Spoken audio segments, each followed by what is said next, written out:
Ready?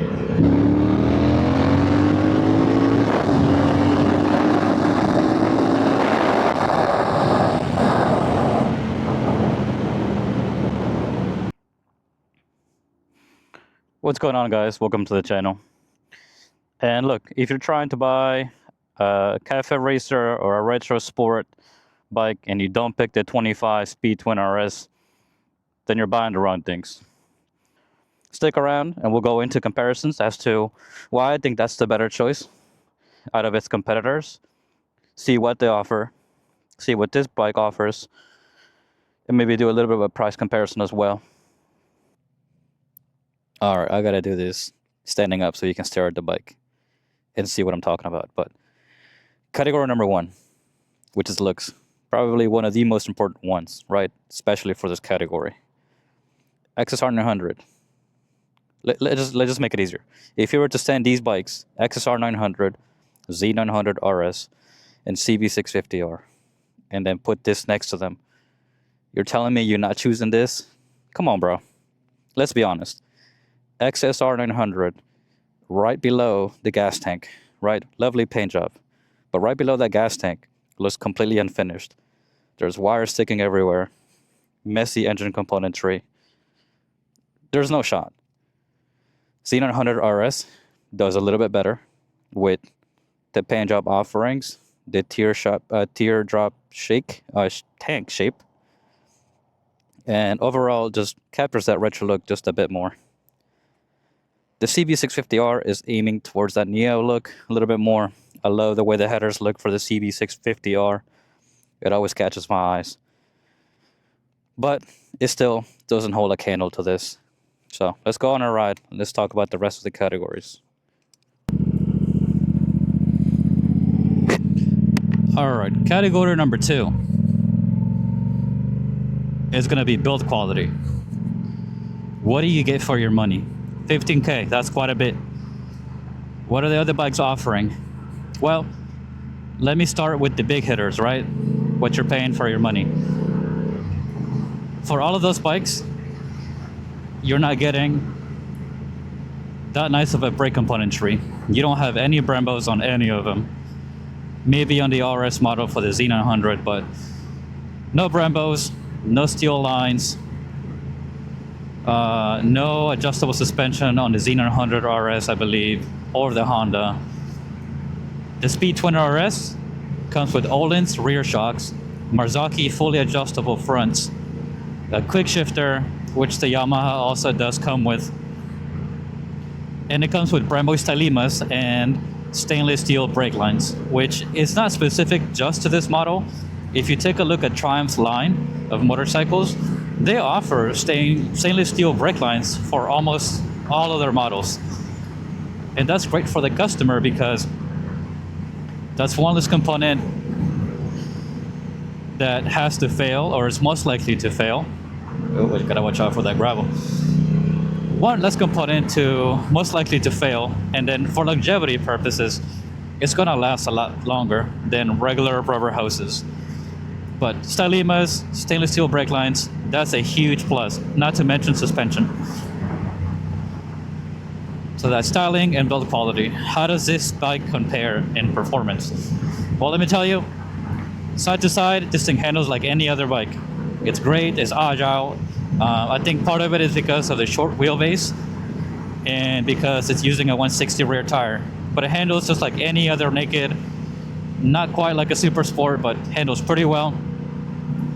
Performance, we'll go into specs for a little bit for anybody that's a spec nerd.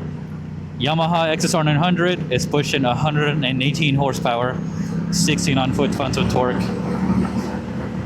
Z900 RS is pushing 111 horsepower, 72 foot-pounds of torque. Then a cop. Nope. CB650R is pushing 100 horsepower and 50 foot-pounds of torque. The Speed Twin RS is just barely edging out the CB650R. It's pushing 103 and 83 foot-pounds of torque. So not a whole lot of horsepower, but the most amount of torque. And it's not just numbers on paper the way it delivers the power also matters quite a bit. You can have all the power on tap. You can have a 200 horsepower liter bike. But at that point, it's just a scooter. If you can't use that power to get around town or enjoy it or enjoy shifting through the gears, then to me, it kind of loses a little bit of that character. But having that much torque on tap means you can do things like passing quite quickly or shooting out of corners pretty damn fast. So that's performance, right? You got nice componentry to go alongside the performance. What else does this bike offer? Well, great aftermarket support. Triumph are known for having tons of aftermarket support. XSR900, you could throw a belly pin on there and a front cowl to make it look a little bit better, but you're not gonna have anywhere near as much amount of mods that you can do to a Speed Twin RS. The Z900 may have probably the same amount of mods as the Yamaha XSR, and the Honda, I don't think there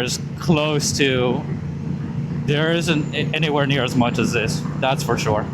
So you're getting pretty much a great base to build on.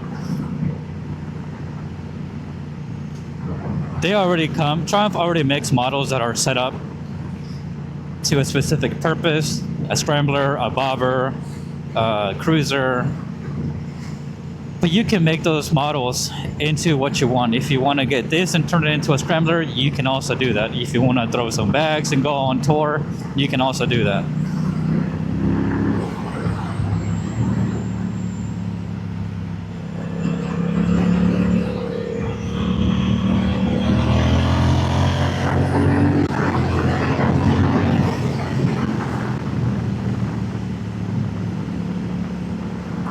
What else does this bike offer? Well, this bike has a bit of a dual nature to it. And that's nice because it'll keep new riders entertained and experienced riders entertained. If you're a beginner rider, this bike has rain modes, and it doesn't really rev all that high, meaning you can treat this like a big old cruiser. Right now we're chilling in third gear, barely over 2,000 RPMs. Essentially, we're like a big couch potato. Or you can crack that power anywhere above 4,000 RPM. And this bike will freaking shoot you into space.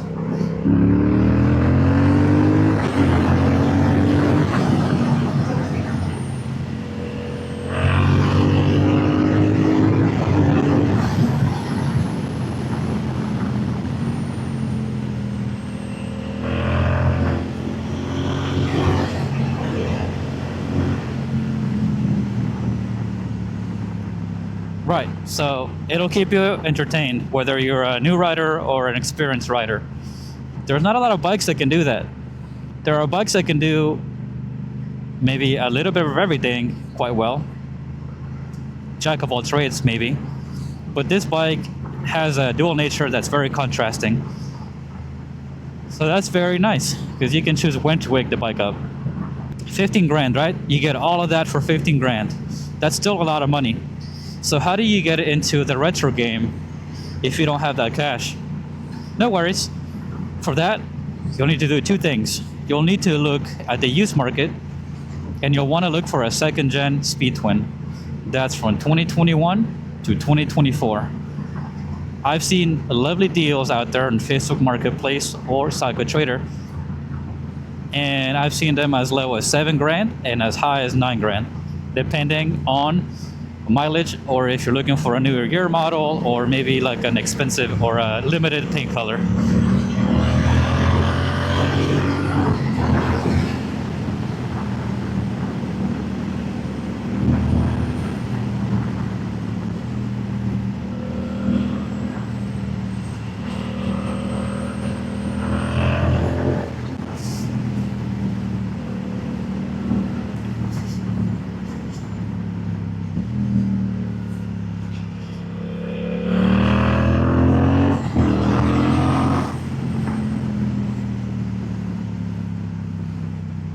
Sorry guys, got a bit distracted. Right, 2021 to 2024 is the model you want. That's the second gen.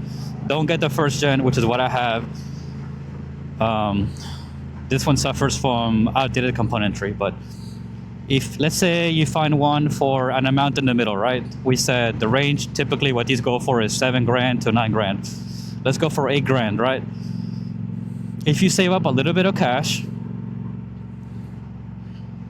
and let's say you spend $1,000 for the front forks and $1,000 for the rear, that gets you Nitron components, Öhlins, K-Tech. You can really throw anything you want on this bike.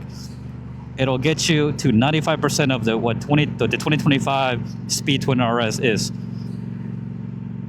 And you'll throw in an additional $400 for the quick shifter, which there's a German company out there that makes a quick shifter module. And essentially you're pretty much 10,000 grand, 10 and a half, and you have built yourself basically what the 2025 Speed Twin RS is, just for a lot less cash. So that is what I would do, guys. Again, let me know if I'm wrong.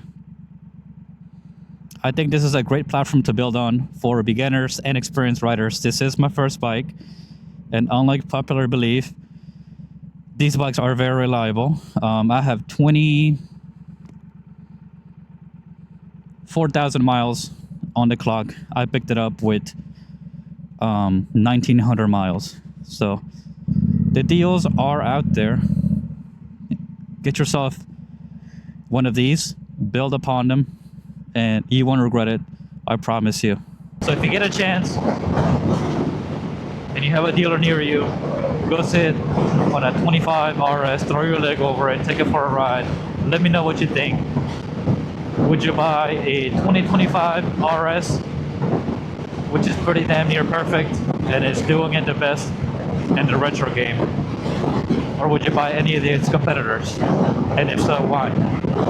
Or would you go a second gen and upgrade the bits to make it into your own